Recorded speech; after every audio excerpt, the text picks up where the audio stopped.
सांप जैसे अपने केचुल के जैसे छोड़ करके बाहर आ जाता है, उसी प्रकार बिना प्रयास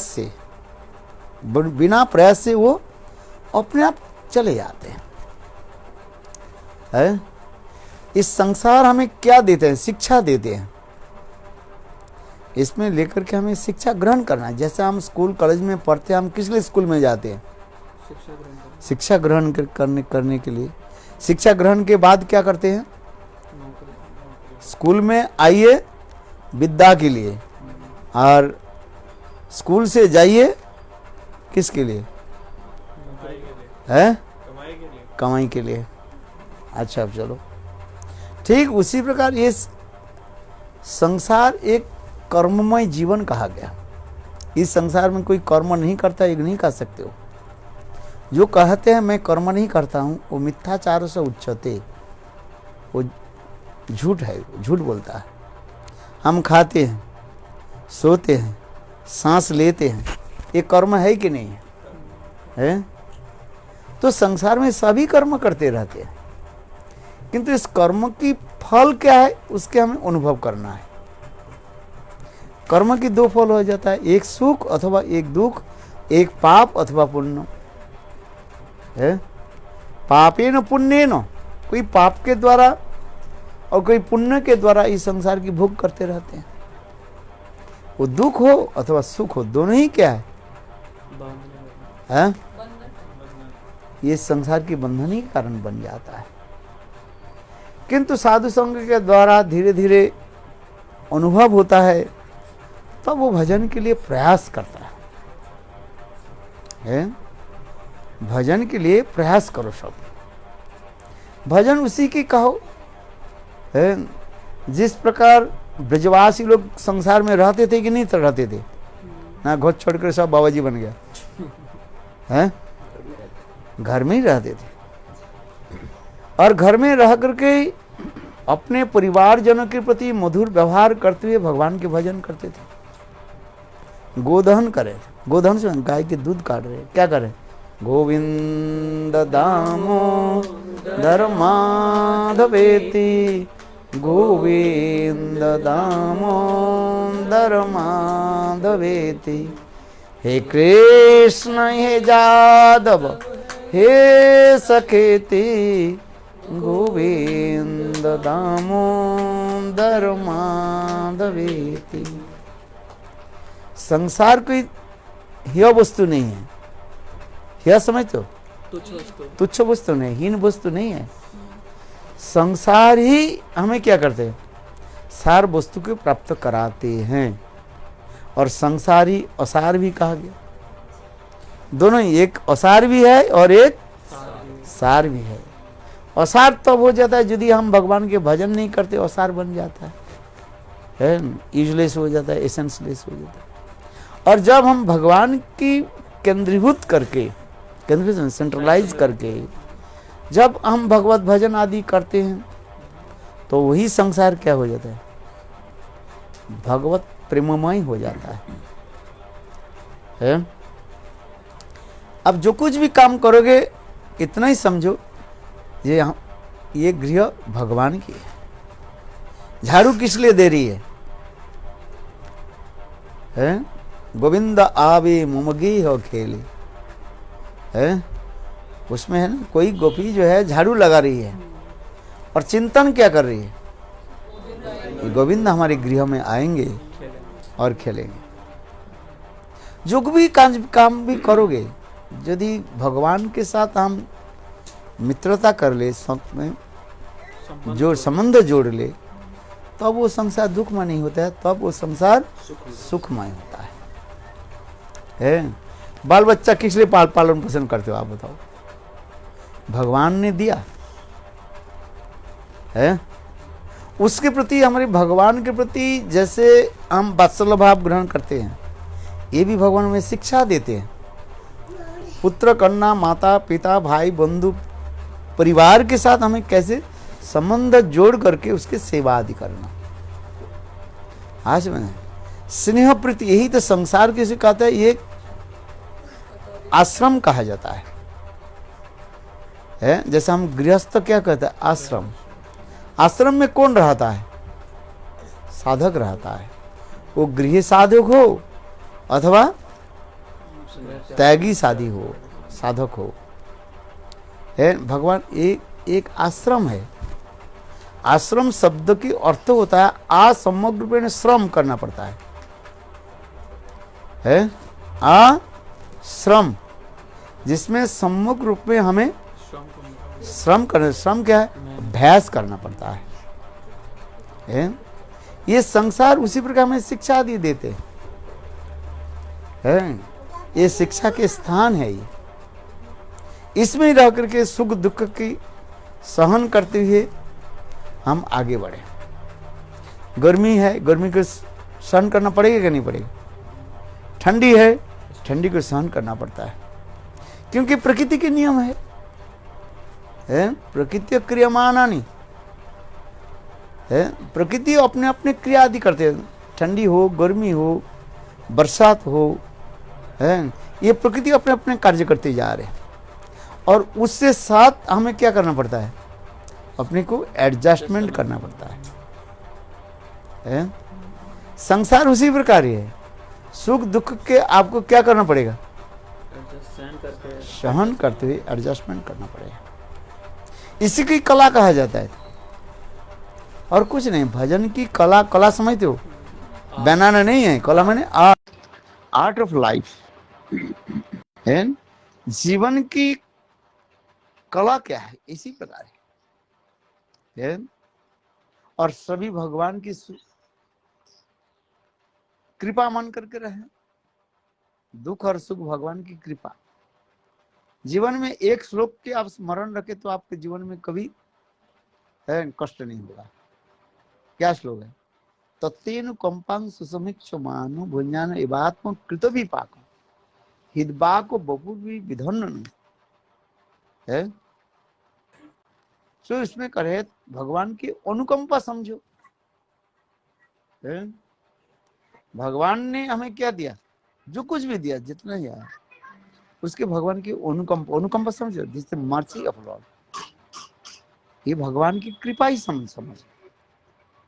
सुख दुख उसके अनुसार चले और सदा सर्वदा शांति बजाय करके रहे। संसार में कलह ना हो, इसके ऊपर ध्यान रखना चाहिए। वो स्त्री हो, बेटा हो, पति हो, पत्नी हो, है, इसके ऊपर ध्यान रखना चाहिए। है? क्रोध के आपको क्या करना चाहिए, बस करना, बस में रखना है। नहीं तो क्रोध आदि जाकर के वो क्या करते हैं, अपने पुत्र कन्या अथवा दूसरे के ऊपर क्या करते हैं, प्रभाव विस्तार करते रहते हैं। वही कुछ संस्कार आकर के फिर अपना ही पतन ले आते हैं और दूसरे की भी। इसलिए जहां तक हो सके क्रोध के क्या करो, बस में रखो। हाँ समझ, क्योंकि गृह संसार में सभी लोग होता है, किसी न किसी का तो फॉल्ट होता है। ये कहनी कैसे तुम्हारे दोष है, हमारे दोष है, होता ही रहता है। तो इसके लिए छोटी छोटी बातों के लिए कहीं ऐसे विशाल रूप धारण ना करे, उसके लिए सभी को ध्यान देना चाहिए। किंतु वही संस्कार आपको बच्चे के ऊपर पड़ेगा नहीं पड़ेगा, है? आया समझ। गुरुदेव उदाहरण देते थे, एक वृद्ध पिता था, उनके बेटा और बहू और एक छोटा बच्चा था उनके। तो पिताजी के क्या करने लगे ना, नीचे एक कमरे में रख दिया और अपने बेटा बहू और बच्चे के ऊपर में रहने लगे। और उनकी क्या करते थे, एक पत्थर था, पत्थर के जो है क्या बोलते हैं, कटोरा, उसमें वो भी थोड़ा फटा हुआ था, है, और उसे पिताजी को खाने देते थे। चलो समय तो हो गया है, पिताजी जब चले गए, सारे घर को जो है सफाई करने लगे। तो उनके छोटा बच्चा था ना, वो कटोरी को रख लिया। और बेटा ये क्या करोगे, बोला आपने जो पिताजी को जैसे किया मैं बोलोगे तो ऐसे ही करूँगा। मतलब क्या है, जो हम करेंगे वो बच्चा भी करेगा। ये आप लोग जब वृद्ध हो जाओगे, मैं भी आप लोग के यही कोठरी में आप लोग की खाना दूंगा। ये भक्तिवेदांत प्रभुपाद ने ये कहानी सुना। तात्पर्य क्या है, हम इस संसार में जो कुछ भी करते हैं वो संस्कार, जो इंप्रेशन जो है हमारे छोटे छोटे बच्चों को पड़ता रहता है। इसलिए संसार की रहने की बुद्धिमान वही है जो जितना ही परिमाण क्रोध के वशीभूत रखे। जहां तक हो सके मौन रूप धारण करो। मौन समझते हो, ये विशेषता है नहीं, ये दो शब्द बोल दिया, आप दो शब्द बोल दिया। अच्छा, संसार में क्या होता है? हाँ, क्लेश बढ़ जाता है? तो इसलिए संसार की रहने की यही कला है कि हम अधिक से अधिक तक अपने काम, क्रोध, लोभ, मोह, मद मात्सर्य के हम जीत ले। आज यही तो हमारे मुनि ऋषि लोग इसी को कहा जाता है। भागवत में जितने भी बोलते जा रहे हैं गोपियों की, जितने उदाहरण दिया गया, इसी की उदाहरण में ही आ जाता है। गृह छोड़ने के लिए हम नहीं कहते ना, हमारे शास्त्र में छोड़ने की नहीं है, हम कहते हैं छोड़ो मत, क्या करो, जोड़ो, भगवान के साथ जोड़ो, है भगवान के साथ जोड़ो। इसी की तो संबंध ज्ञान कहती जाता है। यही संबंध ज्ञान के द्वारा भगवान की प्राप्ति हो जाता है। आज संत समागम है, हरि कथा, उसी तो होता है। समझ में आ रहे? और सदा सर्वदा जितने हो सके उदार चित्त वाले हो। उदार चित्त जानते हो? उदार चित्त होते हैं कुटुंब सर्व, बड़े दिल वाले होते हैं, कंजूस नहीं है। जब जितना ही दिल वाले हो गए भगवान उतना ही उनको दे देते हैं, और जो जितने कंजूस होता है भगवान उसे उतना ही दे देते। उदार चित्त वाले होने चाहिए। उदार चित्त किसमें? पैसे देने में, सेवा करने में, सभी में उदार। पैसा दे, पैसा की साथ आप बात उठा रहे हो, नहीं मतलब किस सभी प्रकार के जो है उदार चित्त वाले होने चाहिए। हर चीज, हर वस्तु में उदार। उदार माने शब्द की अर्थ होता है जिसके हृदय में कहीं ऐसे छल कपट ना है, चित्त के निर्मल रखो है। और चित्त के तब निर्मल होता है जब भगवत भजन आदि करो। जितना भगवत भजन करो तो चित्त उतना ही निर्मल है। और भगवत ठाकुर राग दिया, कर दिया है, और हर रोज घर में यदि क्लेश हो, झगड़ा हो, उसमें भगवान बोले मैं जाता हूँ भाई, तुम जो कर चल देंगे वो। इसलिए सुख शांति बजाय रखो है। हमारे सारे वेद पुराण उपनिषद ही कहते हैं। वेद की अंतिम मंत्र क्या है? ओम शांति, ओम शांति, ओम शांति, शांति रुस्तु धितो रुस्तु, ओम शांति, ओम शांति। शांति की आवश्यकता है। आज शांति भजन से, यही शांति भजन से ही होगा है। उसकी चिंतन करो। जो भजन नहीं करता और लड़ाई झगड़ा नहीं करता, शांत रहता है, तो क्या वो श्रेष्ठ है? और ये भजन नहीं करता है तो अब कैसे होगा? भजन करना चाहिए, भगवान के नाम ग्रहण करें। आज भगवान के नाम ग्रहण करते है, जहां तो हो सके भगवान के नाम ग्रहण करो। अच्छा चलो, 9:30 तो बजते जा रहे हैं, और 15 मिनट रह गया है। वो बता दो। नहीं, ये लोग तो प्रसाद नहीं पाए, आप लोग तो प्रसाद नहीं है। अरे सब ठंडा हो जाएगा फिर। है गुरु न साथ सजनों न साथ। वो गुरु गुरु नहीं है जो गुरु शिष्य के जो है भगवत मार्ग में लेकर के नहीं चलते। वो गुरु गुरु नहीं।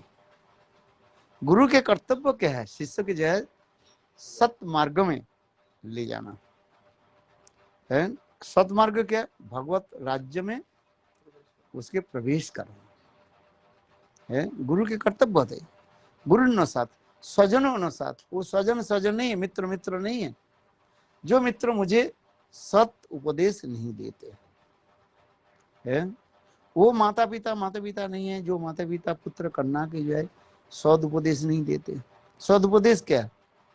भगवत भजन में लगाना, अनुप्राणित करना है। आज समझ क्या माता पिता क्या बोले तुम्हें है? कन्हैया ने किसको मारा?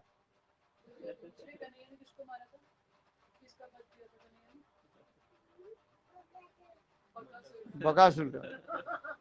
पहले कौन सा असुर को मारा? राम जी ने किसको मारा था? हाँ, इसलिए कहा गुरु न साथ स्वजन न साथ।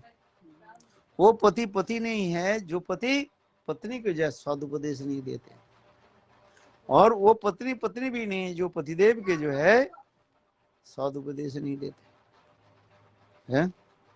वो देवता की उचित नहीं है उनकी दिए हुए वस्तु की जो ग्रहण करना, जो देवता है मनुष्य के जो है सदुपदेश नहीं देते है। इसलिए शास्त्र में कहा गया ये वास्तव वही मेरा मित्र है जो मुझे भगवत राज्य में प्रवेश कराते हैं। इसलिए सभी भगवत भजन करो बस है। थोड़ी सी करो, ज्यादा क्या करोगे कलयुग में, और कितना कर पाओगे है? कम से कम थोड़ा तो करो। कितने माला करते हो बताओ ना? रख दिया नहीं, पहले करता था, अभी क्यों नहीं करोगे? गुरुदेव वो संग बदल ही जाता है ना फिर। नहीं, संग नहीं बदला, अपने बदल दिया आपने बदल दिया है। इसलिए बदला नहीं है, थोड़ा करो, नाम भजन करो। देखो कलयुग में क्या है, उसमें सब कुछ आपका आएगा, सुख है, शांति है। नहीं तो समुद्र के जैसे क्या बोले लहरिया में जैसे झपटाते हैं ना, तब क्या करोगे है? इसलिए थोड़ा भगवत भजन करो, नाम करते रहो, जितना हो सके करो है। आज में भगवत नाम करो, देखो उसमें सुख और शांति मिलेगा। सुख शांति चाहते हैं कि नहीं चाहते? तो थोड़ा सा कर लो, सुबह उठ करके थोड़ा नाम कर लो। अरे 2 माला तो कर लो, 4 माला कर लो, जितना हो सके। अरे बाबा है, है? पहले 10-12 करता था, फिर अभी 0 कर दिया 0 राउंड कर दिया क्रिकेट फेल हो गया आप गुरुदेव कहते थे ना कि माला को उपवास नहीं होना चाहिए है? किसी भी चीज का उपवास। हाँ, माला उपवास होना नहीं चाहिए, एकादशी उपवास हो किंतु माला उपवास होना नहीं चाहिए। ऐसे नहीं, इसलिए भगवत नाम करा करो है, उसमें सुख और शांति में है। यदि कोई वास्तव रूप में सुख शांति चाहते हैं तो भगवत नाम करो, नाम भजन करना है। देखो उसमें आनंद आएगा, उससे सब कुछ है। चलो आने दो। हाँ, क्या सुना दो। नमो महा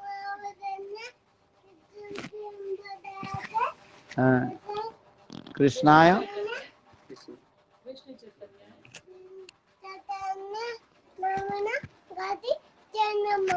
बोलो हे कृष्ण कलाचिंदु डिंबंडु जगतपते गपीत राधाकांत गोपिकांत राधाकांत न टूटे कांचन नन्मेचरी बिरबानु छूटे टूटे देवे और मामी है पिया वृंदा तुझे दीवार पिया के बच्चा केन्ना भक्ति पद देवे सत्यवती नमो नमः वंशा कल्पट कृपा सिंधु वेचा पेटे पटिनाम बाने में वचन नमो नमः। श्री कृष्ण टिकट हे कृष्ण श्री कृष्ण टिकट चैतन्य प्रभु नित्यानंद श्री अद्वैत गदाधर शिवरारी गौतंडा हरे हरे कृष्ण हरे राम श्रील गुरुदेव की की जय निताई गौर प्रेमानंदे ने है बो